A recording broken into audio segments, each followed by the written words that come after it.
May lalaki sa Batangas na ang baong langis kumulo matapos di umano niyang makasalamuha sa simbahan ang isang aswang. Habang nagsisimba ang faith healer na si Edison, laking gulat niya nang ang dala niyang langis o lana de guerra di umano biglang kumulo. Kumukulo langis ko. Pag kumukulo po yung langis, nandyan yung sinasabi nilang aswang. Siguro may mga kwan dito, mga patay pa na kwan, hindi nakakataas. Sunod niya na lang na ibinalita na ang bote na pinagsidlan niya ng lana di umano nabasag. Sumabog sa bulsa ko yung lana de guerra. Hindi niya kinaya. Nakaengkwentro niya raw kasi sa loob ng simbahan ang nagpakulo ng kanyang lana. Ginamitan niya po ako ng salita siguro upang mabitak yung langis. Kumukulo langis ko. Aswang nakapasok sa loob ng simbahan. Ang di umano harapan ni Edison at ng pinaniniwalaan niyang misteryosong nilalang nangyari raw dito mismo sa loob ng Parish and National Shrine of St. Padre Pio sa bayan ng Santo Tomas sa Batangas. Niyaya po ako ng asawa ko na magsimba. Bigla po uminit yung aking langis. Kinuha ko po yung bote, nagbubula po siya.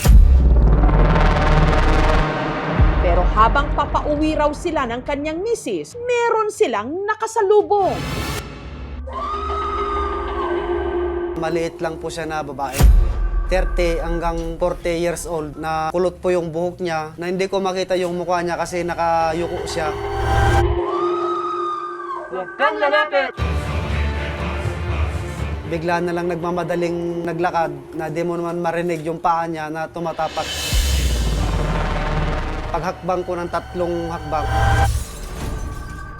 sumabog po yung langis sa bulsa ko. Hindi kinaya yung bote na yon sa tao na dumikit sa akin. Ibig sabihin po, malakas po yung kakayahan niya. Pag nabasag na po yung bote, ibig sabihin po yon, nililigtas po yung buhay mo. Ang sinasabi niyang misteryosong babae, bigla na lang daw nawala. Hinala ni Edison ang kanyang nakaengkwentro kung hindi man masamang elemento, isa di umanong aswang. Hindi po sila natatakot sa simbahan. Hindi sila natatakot sa asin, bawang o panguntra.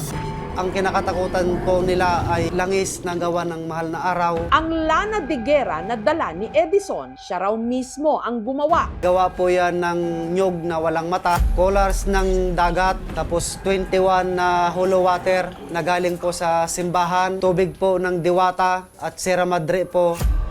Ginagawa po siya ng mahal na araw, mga Biyernes. Alas 12 mag-start na lulutuin hanggang alas 3. Kasi yan, tulog po yung Panginoon.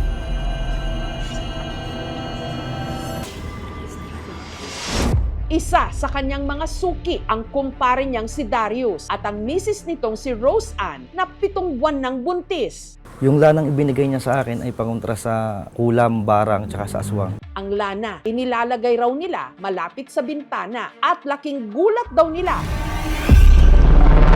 na halos gabi-gabi ito kung kumulo. Pag nananakit ang tiyan ng asawa ko, doon na nagsisimula. Maninigas yung tiyan ko, tapos hindi na ako makatulog. Sobrang init ng pakiramdam. Kumukulo siya, umaawa siya talaga. Pagka may bumagsak na sa bubong, yung langis namin na hawak, hindi na siya tumitigil pagkulok.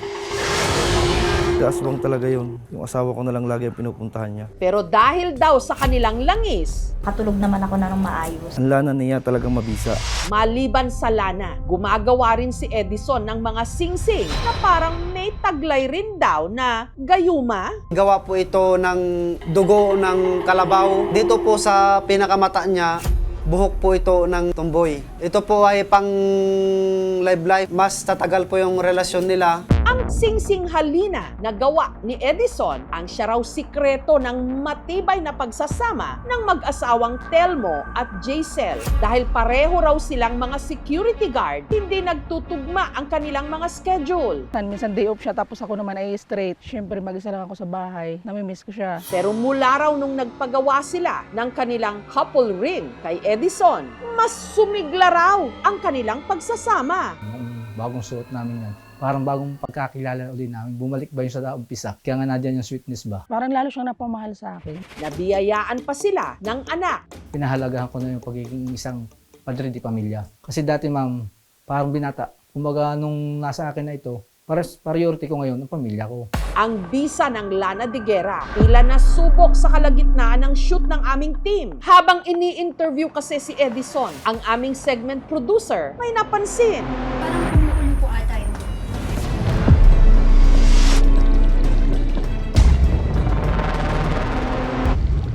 Bakit po siya kumukulo? Meron po dito, nahuli ko po yung Para rin bigyang linaw ang di umano misteryo ng kakatwang nilalang na nakainkwentro raw ni Edison sa loob ng simbahan. Nag-imbestiga ang aming team at sinubukan nilang tuntunin ang babaeng nagpakulo raw sa lana ni Edison. dito ko po na-encounter yung babae na sumabog yung langis. Ano ang makatindig balahibo nilang madidiskubre? Nakulo po, tagas na po yung langis.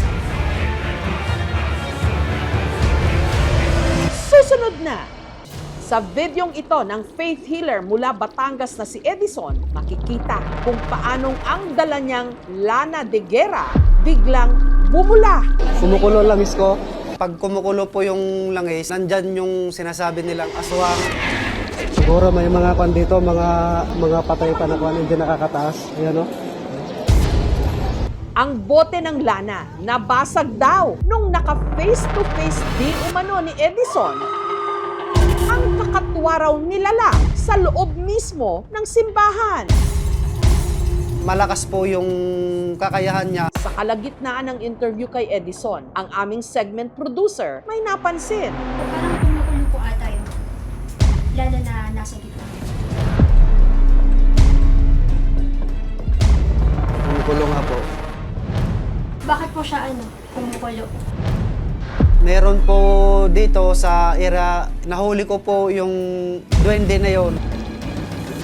Pagka kumukulo po itong langis na ito, bubuksan nyo po para hindi sasabog. Samantala, babalikan ni Edison ang simbahan kung saan daw niya nakainkwentro di umano ang babae na nagpakulo raw ng kanyang Lana de Guerra. Maya-maya lang, pinuntahan na niya ang eksaktong lugar sa simbahan kung saan daw nag-init at kumulo ang kanyang lana. Ito po banda yung puno na ito. Dito po nakakatrace po ng pagkakakulo ng lana. Pag pagmamasdan nyo po ay nakulo po, tagas na po yung langis. Ito. Naroon kaya ang misteryosong babae? Dito ko po na-encounter yung babae na sumabog yung langis. Si Edison, bigo itong makita. Sa kabila ng mga testimonya ng mga di umano na tulungan niya, marami pa ring nagdududa. Lalo na sa ipinost niyang video Kumukulo langis ko. kung saan kumukulo ang kanyang Lana de Guerra sa loob ng simbahan matapos daw siya di umanong may nakaingkwentrong aswang. Chemical reaction lang yan, ya. Matulog ka naman paminsan-minsan. Binasag mo lang eh. Inalog mo tapos naluwagan mo ang takip, syempre awas yan. Yung bote po na yon ay hindi ko po binasag o anuman pong pinukpo. Pero kung punto de vista naman ng siyensya ang tatanungin, bakit nga ba kumukulo ang Lana de Guerra ni Edison? Kung titingnan po natin, ang langis mismo ay hindi pwedeng kumulo na mag-isa. Kailangan nito ng mga additional na components or mga additives na maaaring mag-create ng pagkulo nito o pagmukhang pagkulo. Sa initial na pagsusuri, meron itong nilalaman ng mga minerals o coral at saka mga carbonate source na kapag nahaluan nito ng mga acid, pwede itong mag-create ng bubbles.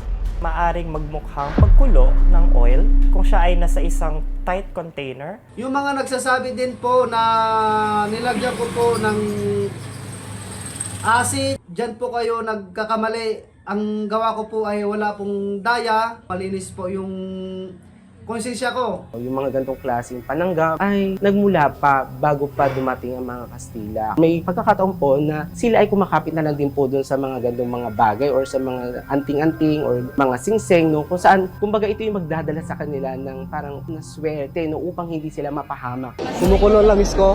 Siguro may mga kwan dito, mga mga patay pa na kuwan, hindi nakakataas. Huwag tayong matakot, hindi kaagad konkreto na mayroong masamang espiritu dahil kumulo yung langis na ito. Patuloy tayong lumapit, manalig kay Kristo.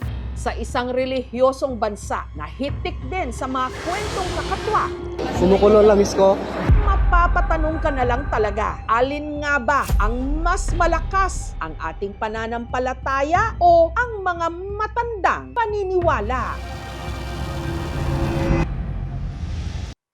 Thank you for watching, mga kapuso. Kung nagustuhan niyo po ang videong ito, subscribe na sa GMA Public Affairs YouTube channel. And don't forget to hit the bell button for our latest updates.